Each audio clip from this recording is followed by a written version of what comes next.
Good morning, everyone, and welcome to one more interesting conversation about the tough player in the country in the FMCG sector, that is Nestle India. Nestle India, Nestle Swiss MNC की subsidiary है। ये Nestle Swiss MNC Nestle India के अंदर 62% की share holding करती है। मतलब Nestle Swiss जो है वो नेस्ले इंडिया की होल्डिंग कंपनी हुई। जब हम नेस्ले इंडिया के बारे में बात करते हैं तो काफी सारी ब्रांड्स हमारे सामने आती हैं नेस्ले की, जैसे नेस्कैफे, मैगी, मिल्की बार, बार बन and so on so for. तो जहां Nestle India primarily FMCG sector में हमें काफी सारे मिल्क प्रोडक्ट्स और न्यूट्रिशन बेवरेजेस प्रोडक्ट्स वगैरह ऑफर करती हैं, वहीं इसका एक स्ट्रॉन्ग डिस्ट्रीब्यूशन बेस है, अराउंड 10,000 डिस्ट्रीब्यूटर्स का, और करीब 5.2 मिलियन आउटलेट्स इस कंपनी के इंडिया भर में है। रेवेन्यू ब्रेकअप के बारे में बात करें तो मेजर रेवेन्यू मिल्क प्रोडक्ट और न्यूट्रिशन प्रोडक्ट से ही आता है, उनको सेल करके, like dairy products, milk powder and so on so far. Apart from that, अगर हम इसकी कैपेसिटी एक्सपेंशन के बारे में बात करें तो मेजरली इसका 10वां प्लांट उड़ीसा में सेटअप हुआ है। कंपनी काफी प्रोएक्टिवली अपने पीपीई में इन्वेस्ट कर रही है, और रिसेंटली कंपनी का प्लान है कि ये 2023 से 2025 के पीरियड के अंदर 5,000 करोड़ रुपीस इन्फ्यूज करेगी इस प्लांट के अंदर, जो कि इसका 10th प्लांट है ओडिशा में। So it's very clear that company is focused towards a growth. So ऐसी ही ग्रोथ कंपनी की स्टडी करने के लिए आज हम यहाँ पर शामिल हुए हैं सब। Now when it comes to plans for expansion, तो कंपनी के फूड रेंज में भी एक्सपेंशन करने के प्लान्स है, because everyone is more conscious these days about nutrition, health, right. तो मिलेट से रिलेटेड प्रोडक्ट्स क्या कंपनी मैन्युफैक्चर कर सकती है, उससे रिलेटेड काफी रिसर्च कंपनी इस दौरान कर रही है, और काफी सारे एमओयूज और कोलैबोरेशंस भी साइन कर रही है। अब बात ये उठती है कि आज ऐसा क्या ही हो गया कि हम नेस्ले इंडिया के बारे में बात कर रहे हैं। नेस्ले इंडिया के बारे में बात करने का सिंपल रीजन है कुछ करेक्शंस जो मैं मार्केट में देख पा रही हूँ नेस्ले इंडिया को लेकर। तो सोचा कि चलिए आपसे ये करेक्शंस पहले शेयर करते हैं और फिर स्टॉक की फंडामेंटल एनालिसिस करेंगे। सो शेयरिंग राइट अवे।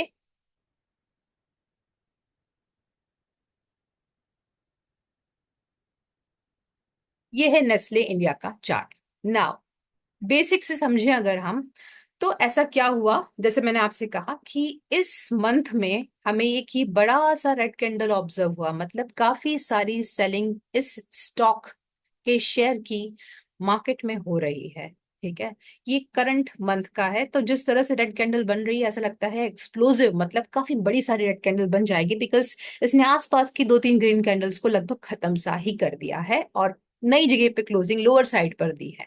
अगर मैं चार्ट को थोड़ा सा अ, बड़ा करती हूँ तो ये क्लियरली विजिबल है। क्वार्टरली लेवल पर हम देखें तो हम क्वार्टरली लेवल पर भी देखेंगे कि ऑलमोस्ट कंपनी ने क्वार्टरली, इस स्टॉक ने ऑलमोस्ट एक नए लो को टच करने की तैयारी चालू है। तो मंथली लेवल पे कुछ ये पिक्चर, ठीक है, एक अच्छा डाउनफॉल चालू है। वीकली लेवल पर भी हम देखें तो लास्ट 3 वीक से ऑलमोस्ट ये शेयर की प्राइस जहां 2747 के आसपास थी, वहीं से गिर गिर के आज ये 2346 के आसपास ट्रेड कर रही है। अब majority of the long term investor का क्वेश्चन बन जाता है, जब 400 रुपए का या 500 रुपए का करेक्शन हो गया है स्टॉक की प्राइस में, तो क्या हम एक बाइंग अपॉर्चुनिटी डिस्कवर कर सकते हैं। तो उसी श्रृंखला को डिस्कस करने के लिए हमने सोचा कि चलो let's get started with Nestle. So आज फंडामेंटल एनालिसिस की जगह हम टेक्निकल एनालिसिस से स्टार्ट करेंगे। May be it will give you more great insights. हमने इस कंपनी के चार्ट को क्वार्टरली लेवल पर देखा। क्वार्टरली लेवल पर हमने देखा एक डाउन ऑब्जर्व हुआ है। ठीक है, तो ये तो हो गया क्वार्टरली लेवल पे। अगर हम डिमांड जोन मार्क करें क्वार्टरली लेवल पर, तो हमें 3 कंपोनेंट्स चाहिए, लेग इन, बेस और leg out. Now let me share a brief background. जब हम किसी भी स्टॉक को स्टडी करते हैं तो हम उसका टेक्निकल और फंडामेंटल एनालिसिस दोनों देखते हैं। आज टेक्निकल एनालिसिस हम पहले क्यों देख रहे हैं, बिकॉज हम प्राइस एक्शन समझना चाहते हैं, क्योंकि हमें इंटरेस्ट आना जरूरी है इस स्टॉक को क्यों पढ़ा जा रहा है, राइट। तो डिमांड इस स्टॉक की ज्यादा है या सप्लाई ज्यादा है।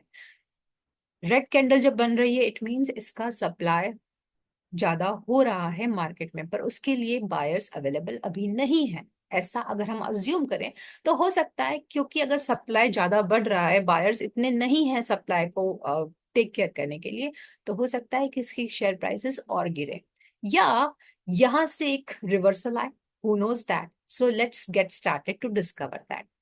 अब हमने सबसे पहले डिमांड जोन देखना है क्वार्टरली टाइम फ्रेम पे। एक बड़ी टाइम फ्रेम पर पिक्चर देखते हैं तो हमें क्लैरिटी आती है कि कौन सी जगह या कौन से पॉइंट पर सबसे ज्यादा पेंडिंग ऑर्डर है। ठीक है, तो डिमांड जोन या सप्लाई जोन मार्क करने के लिए आपको तीन कंपोनेंट्स चाहिए, लेग इन, बेस और लेग आउट। ठीक है, लेग आउट कैंडल आपकी एक्सप्लोसिव कैंडल होगी, डिमांड जोन के लिए ये ग्रीन होगी, सप्लाई जोन के लिए रेड होगी। Leg in candle, that is the first candle, can be green और can be red, right. Similarly base candle वो होती है जिसका बॉडी पार्ट, मतलब आप ये देखेंगे ये जो फुलफिल्ड पार्ट है ये ऑलमोस्ट वीक के कंपैरिजन में ऑलमोस्ट 50% से कम है। तो जब भी वीक पार्ट ज्यादा होता है, मतलब ये थ्रेड्स ज्यादा होती हैं, उसको हम कहेंगे कि वहां पर एक बेस कैंडल बना है, बायर और सेलर की फाइट हुई है, और फाइट का नतीजा ये हुआ है कि अगली बार में बायर्स जीते और एक लंबी खासी बाइंग लेके वो मार्केट में आए। ठीक है, तो हमने यहाँ पर सबसे पहले कुछ इस तरह से highest body of the base candle and lowest wick पर एक जोन मार्क करा। ये इस स्टॉक का क्वार्टरली टाइम फ्रेम पर डिमांड जोन। अब अगर हम सप्लाई देखें तो सप्लाई के लिए हमें कोई पैटर्न यहाँ नहीं मिल रहा है, पर ठीक है, हाईएस्ट वीक हम यहाँ डालें और लोवेस्ट बॉडी पर हम यहाँ पर अगर एक स्ट्रेट लाइन ड्रॉ करें तो हम प्रॉक्सिमल लाइन और डेस्टल लाइन मार्क करके हम देख पा रहे हैं कि यहाँ से डाउनफॉल आया है। तो सप्लाई जोन के केस में हम बोलते हैं कि यहाँ पर एक दो तीन तीन बेस कैंडल है, करंट कैंडल लाइव है हमारी, हम अज्यूम करते हैं कि ये रेड ही क्लोज होगी, राइट। और इस तरह से हमने क्वार्टरली टाइम फ्रेम पर समझा कि ये सप्लाई से आ रहा है नीचे की ओर। ठीक है, स्टॉक की प्राइसेस। अब हम मंथली टाइम फ्रेम पर देखते हैं कि क्या पिक्चर है। मंथली टाइम फ्रेम पर देखते हैं तो हम में जोन मार्क करने के लिए सबसे पहले करंट मार्केट प्राइस पे एक स्ट्रेट लाइन ड्रॉ करनी होती है। उससे हम नीचे की तरफ आते हैं और देखते हैं कि हमारे तीनों कंपोनेंट्स प्रेजेंट है, लेग इन, बेस और लेग आउट। बेस मल्टीपल हो सकते हैं, 3 से 5 बेस यूजुअली एक्सेप्टेबल होते हैं जोन आइडेंटिफाई करने के लिए, लेकिन एक होती है leg out can be multiple and explosive, right. Leg out दो हो सकती है, एक्सप्लोसिव हुई उतना अच्छा। तो हमने यहाँ देखा इस करंट मार्केट प्राइस पे स्ट्रेट लाइन ड्रॉ करने के बाद में कि हमें यहाँ पर एक एक्सप्लोसिव मूव दिखती है जो कि फ्रेश है, मतलब टेस्टेड कहीं से नहीं है, मतलब कोई भी डिमांड इस जोन में नहीं आई है 2252 के लेवल पर, वंस ये लेवल क्रॉस हुआ तब। ठीक है, तो आप यहाँ पे हाईएस्ट बॉडी और लोवेस्ट वीक पर आप प्रॉक्सिमल और डिस्टल लाइन मार्क कर सकते हैं कुछ इस तरह से। ठीक है, तो highest body of the base पे आपने प्रॉक्सिमल लाइन रखी, this one, and lowest body of the base, या हम कहें कि लोवेस्ट वीक पार्ट को हम पकड़ेंगे और यहाँ पर हमने डिस्टल लाइन मार्क करी। ठीक है, अगर आप चाहें तो यहाँ पर एक बॉक्स भी मार्क कर सकते हैं, या आप सिंपली ग्रीन लाइन से भी इसे ड्रॉ करके छोड़ सकते हैं, just for the sake of your understanding.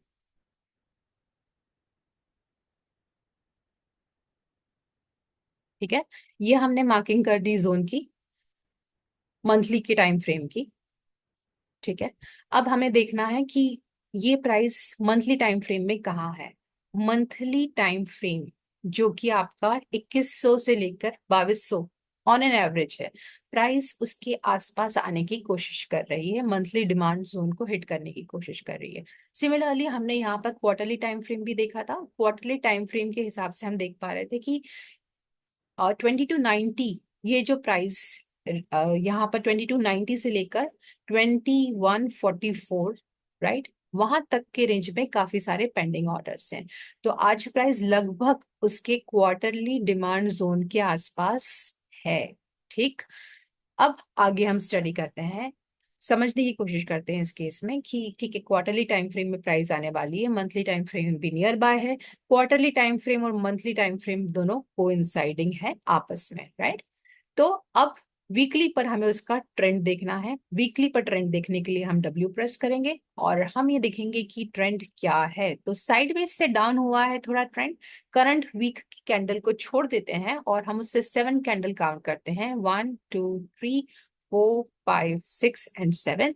7 candle पे हमने एक वर्टिकल लाइन ड्रॉ करी कुछ इस तरह से, और हमने वहीं पर हमारे सिंपली मूविंग एवरेज को कट करते हुए देखा कि हाँ, ये 45 डिग्री का कुछ एंगल बना रही है, मतलब ट्रेंड अप है। वीकली के लेवल पे ये हमारे लिए क्लियर हो गया। अब बात की जाती है वीकली पर ट्रेंड अप लोकेशन के आसपास आज हमारी करंट मार्केट प्राइस ट्रेड कर रही है, तो इस केस में हमें एंट्री कहाँ लेनी चाहिए? एंट्री हमेशा हम डेली टाइम फ्रेम पर देखेंगे। मतलब हमारी कोशिश होती है समझने की कि क्या उस डेली टाइम फ्रेम पर जो हम एंट्री प्लान कर रहे हैं वहां पर कोई मंथली के लेवल का या कोई क्वार्टरली के लेवल का सपोर्ट है। अगर सपोर्ट है तो हमारे लिए चीजें काफी इजी हो जाती है। मैं वापस से ड्रॉ कर रही हूँ यहाँ पर मेरा क्वार्टरली टाइम फ्रेम जो डिलीट हो गया था। वीकली पर हमने ट्रेंड देख लिया, वीकली पर ट्रेंड अप है। डेली टाइम फ्रेम पर हम गए और हम यहाँ देखते हैं डेली टाइम फ्रेम पर ये स्टॉक पिछले कितने ही दिनों से डिप्स पर डिप्स दिए जा रहा है, राइट। मतलब कुछ बॉटम का एरिया आने वाला है क्या इस स्टॉक का, तो वह आइडेंटिफाई करने के लिए हम करंट मार्केट प्राइस पर स्ट्रेट लाइन ड्रॉ करेंगे कुछ इस तरह से, राइट। 2346 पर। और एक डिमांड जोन आइडेंटिफाई करने के लिए तीनों कंपोनेंट्स हमें देखने हैं। Will go down and check कि ये करंट प्राइस के ऊपर look left and down, right. इसी लाइन को हम पकड़ते हुए जा रहे हैं। हम देख रहे हैं कि यहाँ पर एक डिमांड जोन बना हुआ था, जो कि आज ये प्राइस इस डिमांड जोन में आ ही गई है। देखिए आप,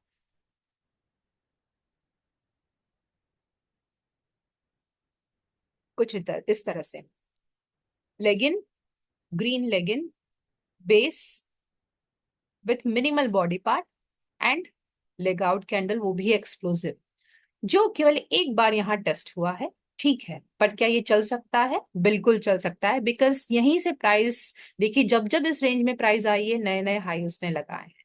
सिमिलरली हम यहाँ देखते हैं कि जब प्राइस इस रेंज में यहाँ पर आई थी, ये वाला हमारा जोन था, और वापस प्राइस ने एक नया हाई यहाँ पर लगाया था 2768 के लेवल का, 2345 के लेवल में आने के बाद। मतलब यहाँ पर सबसे ज्यादा पेंडिंग ऑर्डर्स लगे होंगे जो जो इस स्टॉक में निवेश करता है सभी के, राइट। तो क्या ये क्वालिटी का डिमांड जोन हो सकता है? पहला क्वेश्चन, जी हाँ, ये क्वालिटी का डिमांड जोन है। क्यों? यहाँ पर लेग आउट की स्ट्रेंथ देखें, कितनी एक्सप्लोसिव लेग आउट है। उसने अपने प्रीवियस जितने भी हाई थे, जितने भी सप्लाई जोन थे, सबको टेस्ट किया और सबके ऊपर क्लोजिंग दी इसने। ठीक है। उसके अलावा हम देखें, ये रेड कैंडल एक्सप्लोसिव है। बेस केवल एक है, मतलब बायर सेलर की केवल एक ही बार फाइट चली, एक ही दिन फाइट चली, और अगले अगले ही दिन इतने फैंटास्टिक रिजल्ट आए मार्केट में कि ये स्टॉक का प्राइस काफी रॉकेट हो गया, राइट। तो इसलिए हम कहेंगे जितने कम बेस उतना स्ट्रॉन्ग हमारा जोन हुआ। तो ये जोन स्ट्रांग है, so the answer is yes. पहला जोन हमने आइडेंटिफाई किया। अब सेकंड क्वेश्चन ये होता है कि ये जोन कोइंसाइडिंग नहीं है मंथली लेवल से, थोड़ा सा दूर है, तो थोड़ी रिस्क हो सकती है। बिल्कुल हो सकती है, बिकॉज प्राइस एक हायर टाइम फ्रेम से आ रही है, प्राइस एक क्वार्टरली टाइम फ्रेम से नीचे की तरफ आ रही है। दिस शोज दैट कि अगर सेलिंग के ज्यादा ऑर्डर्स क्वार्टर पे थे, क्वार्टरली लेवल पर थे, तो हो सकता है कि उसे ये कोई छोटा मोटा लेवल होल्ड ना कर सके, प्राइस इसके भी नीचे जा सके कल, हो सकता है। तो हम एक शील्ड ढूंढ रहे हैं कि क्या हम मंथली टाइम फ्रेम का सपोर्ट ले सकते हैं और यहाँ पर हम बाइंग सेलिंग के ऑर्डर देख सकते हैं। That could be a case. कुछ लोग ऐसे बोलते हैं कि नहीं नहीं ठीक है, अगर मंथली टाइम फ्रेम में देखता हूँ तो 2241 के लेवल पर है और 100 रुपए का रिस्क मेरे पास में है। 23 से 22 तक जाने के लिए 2300 से 2200 पे 100 रुपए का मेरे पास में रिस्क है। मैं I am good to take entry at this point of time, so that could be the case as well. तो आपके पास में दो लेवल होते हैं एंट्री करने के लिए। एक लेवल ये होता है जिसने प्राइस को ऑल टाइम हाई पे पहुंचाया, सो हाँ, एंट्री क्या यहाँ प्लान की जा सकती है, बिल्कुल की जा सकती है। दूसरा लेवल थोड़ा सा कंजर्वेटिव ये होगा कि हम मंथली टाइम फ्रेम का सपोर्ट देखेंगे और हम देखेंगे कि हमें क्या एंट्री कहीं और मिल सकती है। तो हम यहाँ बेस कैंडल पे जाके देखते हैं और ये टाइम फ्रेम पे हमें यहाँ पे एंट्री दिखती है। देखिए एकदम बेस में, मतलब 2100 2200 की रेंज में अगर प्राइस आती है तो हम एंट्री प्लान कर सकते हैं। अब आप यहाँ देखेंगे कि बेस कैंडल बने तीन छोटे छोटे से, ग्रीन, रेड एंड रेड। उसके बाद में दो लेग आउट बने, एक रेड कैंडल वापस बन गई, और वापस तीन ग्रीन कैंडल्स बनी। इस पूरी मूव में ये क्लियर है कि बायर सेलर की फाइट में एक बार तो बायर्स हैवी हुए, एक बार तो सेलर्स हैवी हुए थे। उन्होंने एक ग्रीन बनती हुई कैंडल को रेड कैंडल में कन्वर्ट कर दिया। साथ में आप यहाँ पे एक सपोर्ट देखोगे, गोल्डन क्रॉसओवर, जहां पर ये जो ब्लू लाइन है 20 EMA है, जो ऊपर से ऊपर जा रहा है, इट मीन्स ये प्राइस को यहाँ से कट कर रहा है। तो ये एक गोल्डन क्रॉसओवर कहा जाता है टेक्निकल टर्म्स में, जो इसको सपोर्ट दे रहा है प्राइस को। तो एक हो गया कि आपने यहाँ एंट्री प्लान कर ली कुछ इस लेवल पर, यहाँ पर 22 26 के लेवल पर। दूसरे, नहीं नहीं, हम थोड़ा और कंजर्वेटिव होंगे तो आप यहाँ के लेवल पे भी एंट्री पास प्लान कर सकते हैं, 2200 के लेवल पे, highest body of the base. और आपका स्टॉप लॉस होगा यहाँ पर इसके नीचे। ठीक है, तो चलिए स्टार्ट करते हैं, तैयारी करते हैं फटाफट से एंट्री, स्टॉप लॉस और टारगेट मार्क करने की। काफी एक्साइटिंग पार्ट होता है ये जानने के लिए कि ये स्टॉक का शेयर प्राइस कहाँ तक जा सकता है अगर हम टारगेट्स के बारे में बात करें। यूजुअली जब हम टारगेट मार्किंग की बात करते हैं तो हम 2:1 का टारगेट यूजुअली देखते हैं कि एक स्टूडेंट ने पूछा भी था कि यहाँ पर हम 2:1 का प्लान क्यों कर रहे हैं टारगेट। यूजुअली अगर 2:1 का टारगेट प्लान करते हैं तो वो जल्दी मिल जाता है, चांसेस जल्दी होते हैं उस टारगेट को अचीव करने के लिए। बट टारगेट मार्क करने के लिए एक स्टेप और आगे चलते हैं जो मैंने आज तक डिस्कस नहीं किया। यूजुअली हम देखते हैं कि वीकली टाइम फ्रेम पर कहाँ पर सेल्स के ऑर्डर आए, वहां तक का टारगेट हम रख सकते हैं एक time frame above the existing target. मतलब हम डेली पे अगर देख रहे हैं तो वीकली टाइम फ्रेम पर हम सेल्स ऑर्डर जहां से ट्रिगर्ड हुए थे उस पॉइंट तक पहुंचने से पहले हमारा एग्जिट ले सकते हैं, मार्क कर सकते हैं। राइट, तो हम अगर यहाँ वीकली टाइम फ्रेम पर देखें तो प्राइस के हिसाब से आपकी प्राइस के अंदर ये मंथली टाइम फ्रेम पे अगर आपने एंट्री मार्क करी है तो आप देखेंगे डाउनफॉल कहाँ से आया, वो पॉइंट को पकड़कर आप अपना टारगेट मार्क करेंगे। Is that clear? तो इस केस के अंदर हम देखते हैं कि डाउनफॉल यहाँ पे कहाँ, किस पॉइंट से आना स्टार्ट हुआ। रिसेंटली अगर हम देखें तो डाउनफॉल यहाँ से आना स्टार्ट हुआ कि सबसे ज्यादा सेलिंग ऑर्डर्स एक तो आपके यहाँ 2700 की प्राइस पे थे, और जैसे ही प्राइस यहाँ लगभग कहीं आई तो 2690 के आसपास आपको सेल्स ट्रिगर हो गई थी इस केस के अंदर। तो हम यहाँ पर तक का टारगेट रख सकते हैं मैक्सिमम। राइट, बट अभी हम मार्क करते हैं हमारी एंट्री, स्टॉप लॉस और टारगेट। तो मार्किंग के लिए हमें वही तीन कंपोनेंट देखने हैं। मार्किंग के लिए जब हम तीन कंपाउंड देख रहे थे तो करंट मार्केट प्राइस पे हमने प्राइस रखी हमारी, हॉरिजॉन्टल लाइन रखी, और हमने देखा ये सबसे फ्रेश जोन है, और इसके बाद में ही एक बार का टेस्टेड है, और इसके बाद में ही प्राइस में अच्छा मूव आया है। तो we can plan our entry at this point of time. Entry plan करने के लिए कई लोगों ने इस पॉइंट पे एंट्री प्लान कर ली है 2345 के लेवल पे या 2350 के लेवल पर। कई लोग और वेट कर रहे हैं कि नहीं 2332 पे आने देते हैं, completely your choice. Stop loss आप लगाएंगे अगेन आपकी स्ट्रेंथ के हिसाब से, अगर आप चाहें तो 28 रुपए का स्टॉप लॉस लगाते हैं तो टारगेट स्टॉप लॉस का डबल होगा। राइट, तो आप 56 रुपीज का टारगेट लेके मार्केट से निकल सकते हैं इस स्टॉक प्राइस के लिए। राइट, अगर आप कहते हैं कि नहीं हमें स्टॉप लॉस थोड़ा सा डिफरेंट चाहिए, नीचे हम थोड़ा सा और रिस्क ले सकते हैं, तो आप अपना स्टॉप लॉस यहाँ प्लान कर सकते हैं 39 के लेवल पे, बिकॉज यहाँ पे एक रेड एक्सप्लोसिव लेगआउट मुझे मिल रही है और ये लोवेस्ट बॉडी पे यहाँ पे मैं मार्क कर सकती हूँ। ठीक है, क्योंकि ये base candle second base green वाला जो कि है तो लेगिन कैंडल जैसा ही प्रॉपर नॉर्मल कैंडल है, बट ये बेस की रेंज में ही है, तो मैं इन दोनों कैंडल को ही बेस कंसिडर कर रही हूँ। अगर मैं 39.80 का स्टॉप लॉस रखती हूँ और मैं सोचती हूँ कि मुझे 1:2 का टारगेट लेना है, तो I can mark my target here double simply. So मेरा 1:2 का टारगेट यहाँ पर अचीव हो जाता है। और अगर आप हायर टाइम फ्रेम पर टारगेट देख रहे हैं, वीकली टाइम फ्रेम पर मैंने आपको बताया ही अराउंड 2600 का टारगेट ये स्टॉक का प्राइस हमें दे रहा है आज की तारीख में। तो ये हुई मार्किंग इसकी to take an entry, stop loss and target with regard to Nestle India. अब हम बात करते हैं क्विकली इसकी फंडामेंटल्स के बारे में। तो फंडामेंटल्स को देखने के लिए हम चलते हैं स्टॉक screener.in पर, और screener.in पे you have Nestle India Limited. तीन इंपॉर्टेंट कंपोनेंट्स हम हमेशा देखते हैं: profit and loss, balance sheet and cash flow statement. Those who are new to the series, profit and loss बताता है कि कितना पैसा कंपनी ने मुनाफे के रूप में कमाया, कंपनी की सेल्स कितनी रही और कंपनी के एक्सपेंसेस कितने रहे अपने बिजनेस को रन करने के लिए। जितने ज्यादा प्रॉफिट्स उतनी ही बेहतर कंपनी की पोजीशन। इसके अलावा कुछ कंपोनेंट्स हम इसमें और देखते हैं जो हमें बताते हैं कि कंपनी कितना डिप्रिसिएशन प्रोवाइड कर रही है या कंपनी का इंटरेस्ट चार्जेस वगैरह क्या है। तो स्टार्ट करते हैं इस एनालिसिस को। सेल्स को देख के देखें अगर, तो लास्ट के तीन कॉलम्स आप दिसंबर 2023, दिसंबर 2024 और मार्च 2024 के नंबर्स यहाँ देख पा रहे हैं। लास्ट थ्री कॉलम्स, इन नंबर्स को हम कंपेयर करते हैं। जैसे 16,000, 19,000 और 24,000। मैं राउंड फिगर में इसलिए बोल रही हूँ ताकि समझने में आसानी होती है।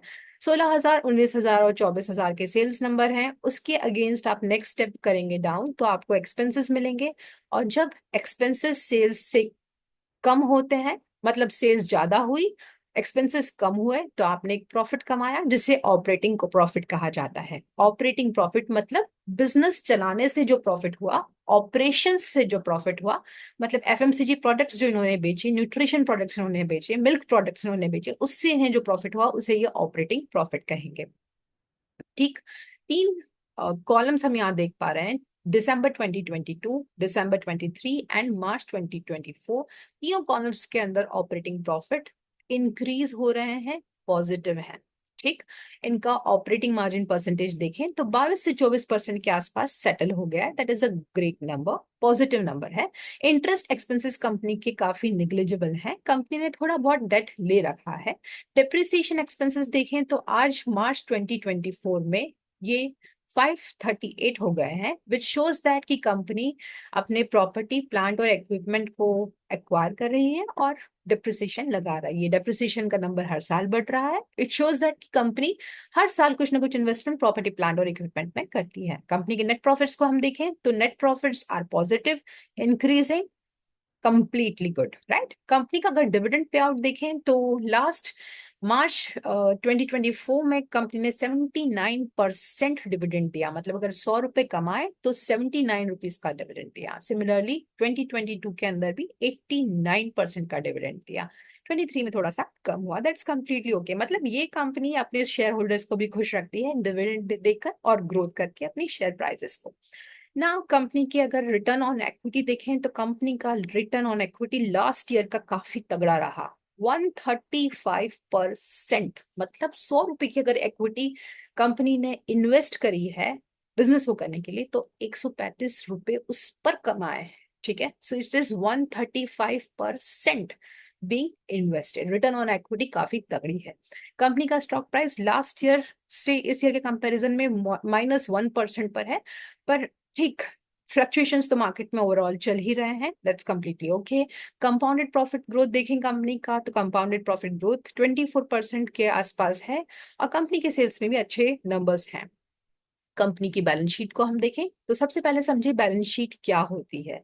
जब आप कोई भी बिजनेस करते हैं तो उस बिजनेस को चलाने के लिए आपको एसेट्स रिक्वायर्ड होते हैं। ठीक है, और आप इस बिजनेस करने की प्रोसेस में कुछ लाइबिलिटीज जनरेट करते हैं। ठीक है, जिनको हम ऑब्लिगेशंस कहते हैं या दायित्व कहते हैं हिंदी के अंदर। ठीक है, तो ये बिजनेस चलाने के लिए जो एसेट्स होते हैं ये हमारी दिखाते हैं बिजनेस में कितने एसेट्स हैं। ठीक है, तो यहाँ कंपनी जो प्रोडक्शन करती है मिल्क प्रोडक्ट्स का, बीवरेजेस का, उसको प्रॉपर्टी, प्लांट एंड इक्विपमेंट तो लगेगा और ये सब फिक्स एसेट्स की कैटेगरी में आता है। अब हम देखेंगे कंपनी के फिक्स एसेट्स हर साल काफी पॉजिटिवली ग्रो कर रहे हैं। साथ ही कंपनी का कैपिटल वर्क इन प्रोग्रेस, मतलब कुछ फिक्स एसेट्स आज का आज ही नहीं बन जाता, उसको थोड़ा समय लगता है, तो उसे हम कैपिटल वर्क इन प्रोग्रेस की कैटेगरी में डालते हैं। और ये नंबर कंपनी का लास्ट ईयर के कंपैरिजन में इस ईयर काफी तगड़ा है। अगर आप रिकॉल करें, मैंने स्टार्टिंग में ही बताया था कि कंपनी कुछ मेजर एक्सपेंशंस प्लान कर रही है 2023 से 2025 के दौरान, और इसलिए हम देख सकते हैं कि कुछ कैपिटल वर्क इन प्रोग्रेस यहाँ पर इस तरह से मार्च 2024 के नंबर्स में दिख रहा है, जो कि सितंबर 2024 में भी काफी हैवी हो गया है। कंपनी के investments on an average maintain हो रहे हैं, कंपनी के अदर एसेट्स भी on an average assets maintain हो रहे हैं, कंपनी की इक्विटी ऑलमोस्ट कांस्टेंट है, कंपनी के इक्विटी के अंदर इक्विटी कैपिटल कांस्टेंट है। रिजर्व्स को हम देखें तो कंपनी के रिजर्व्स पॉजिटिवली और स्ट्रांग तरीके से ग्रो कर रहे हैं। कंपनी की बोरोइंग्स जैसा कि मैंने आपको बताई थी ऑलमोस्ट निग्लिजिबल है। तो कंपनी थोड़ा बहुत डेट ले लेती है, लिवरेज ले लेती है, मतलब कंपनी आज बाहर के पैसे पे डिपेंडेंट नहीं है, डेट प्रोवाइडर्स के पैसे पे डिपेंडेंट नहीं है, लोन प्रोवाइडर्स के पैसे पे डिपेंडेंट नहीं है बिजनेस करने के लिए। वो सेल्फ सफिशिएंट है बिकॉज कहीं ना कहीं कंपनी के पास में तगड़ा रिजर्व है, तगड़े करंट एसेट्स के कंपोनेंट्स हैं जो कुछ इस तरह के से हैं। ठीक है, अब बात की जाए कंपनी के कुछ रेशियोज के बारे में, तो कंपनी के ये रेशियोज काफी ही पॉजिटिव डायरेक्शंस बता रहे हैं कंपनी की। और यहाँ पर कैश कन्वर्जन साइकिल नेगेटिव है, मतलब कंपनी को इतना बेनिफिट यहाँ कैश कन्वर्जन साइकिल में हो रहा है कि कंपनी का पैसा पहले आ जाता है पर देनदार को पैसा आराम से देना होता है। तो कंपनी कैश रिच कंपनी है। साथ ही अगर हम इसका वर्किंग कैपिटल डेज देखें तो काफी हम यहाँ पे देखेंगे कि इट्स अगेन नेगेटिव, जो कि काफी कम होता है। और जिन कंपनीज के पास में कैश कन्वर्जन कैप साइकिल या वर्किंग कैपिटल डेज नेगेटिव होता है, ये बताता है कि कंपनी के पास में भर भर के कैश है अपनी डे टू डे नीड को टेक केयर करने के लिए। रिटर्न ऑन कैपिटल एम्प्लॉयड अगर देखा जाए तो इट इज फैंटास्टिक। लास्ट 5 सालों से काफी stable return on capital employed above 100% ये मेंटेन कर रहे हैं। और इसका यही रीजन है कि आप अगर कंपनी के चार्ट पर जाएंगे तो देखेंगे कि कंपनी का करंट मार्केट प्राइस आज की तारीख में 2341 है अपने बुक वैल्यू के कंपैरिजन में, जो कि कितना गुना ज्यादा है, ऑलमोस्ट आई थिंक 57%। हाँ जी, अराउंड 57% ये स्टॉक अपनी बुक वैल्यू पे की वैल्यू से ऊपर ट्रेड कर रहा है। मतलब ये बताता है कि कंपनी का ये स्टॉक बहुत ही ओवर प्राइस्ड है। और एक यही रीजन हुआ कि हम ये डाउनफॉल देख रहे हैं जब कंपनी के स्टॉक की प्राइस में, तो लोगों को यहाँ पर एक मौका मिल गया खरीदने के लिए कि जब शेयर का प्राइस नीचे नीचे आ रहा है, काफी ही ओवर वैल्यूड कंपनी थी और इसका प्राइस अगर नीचे नीचे नीचे कुछ नए बॉटम्स टच कर रहा है तो क्यों ना एंट्री इस पर प्लान कर ली जाए। तो वही कुछ मार्केट के सेंटिमेंट्स हमें आज यहाँ देखने को बनते हैं। कंपनी का डेट टू इक्विटी रेशियो देखें तो ऑलमोस्ट 0.09 है, मतलब बहुत ही निग्लिजिबल कंपनी ने डेट ले रखा है अपने इक्विटी कंपैरिजन में। ठीक, स्टॉक पी हाई होगा ही डेफिनेटली अगर करंट मार्केट प्राइस अपनी बुक वैल्यू से इतनी ओवर ज्यादा है, इतनी ओवर है, इतनी ज्यादा है, तो स्टॉक पी हाई लेवल पे मेंटेन होगा ही होगा। साथ ही मार्केट कैपिटलाइजेशन के बारे में मुझे बताने की जरूरत नहीं है, आपको पता है कि ये लार्ज कैप कंपनी है बिकॉज 20,000 करोड़ रुपए से ज्यादा का इसका मार्केट कैप है। ठीक, तो ये सब कंप्लीट एनालिसिस हुई इसके फाइनेंशियल्स को लेकर। और ये कंपनी के पियर्स की भी इंफॉर्मेशन यहाँ पर अवेलेबल है, ब्रिटानिया की स्टडी हम पहले ही कर चुके हैं। तो I believe that you got the reason क्यों हम इस स्टॉक को आज पढ़ने के लिए, समझने के लिए यहाँ बैठे हैं, बिकॉज एक नए जोन में कंपनी का स्टॉक एंटर कर रहा है जहां पे कहीं ना कहीं बाइंग पहले ही लगी है। और काफी सारे इन्वेस्टर्स प्लान कर रहे हैं कि अगर ये कंपनी इतनी स्ट्रांग है अपने कैपिटल स्ट्रक्चर को लेकर, अपने प्रॉफिट्स को लेकर, अपनी ग्रोथ को लेकर, तो क्यों ना इसमें कुछ करेक्शन आने पे थोड़ी थोड़ी छोटी छोटी एसआईपीस कर दी जाए। तो आई बिलीव आपको ये वीडियो बहुत बहुत पसंद आया होगा। Do share your comment, do share your feedback because they help a lot कि आगे आपकी वैल्यू एडिशन में, नॉलेज की वैल्यू एडिशन में क्या क्या पॉइंट्स ऐड कर दिए जाए। तो मैंने उन सभी पॉइंट्स को ध्यान रखा है और कोशिश करी है कि मैं इसको और इंटरेक्टिव और क्रिस्प बनाऊं और डिटेल्ड तरीके से बनाऊं। So do comment, do share, do like, and enrich your financial wisdom. Thank you so much.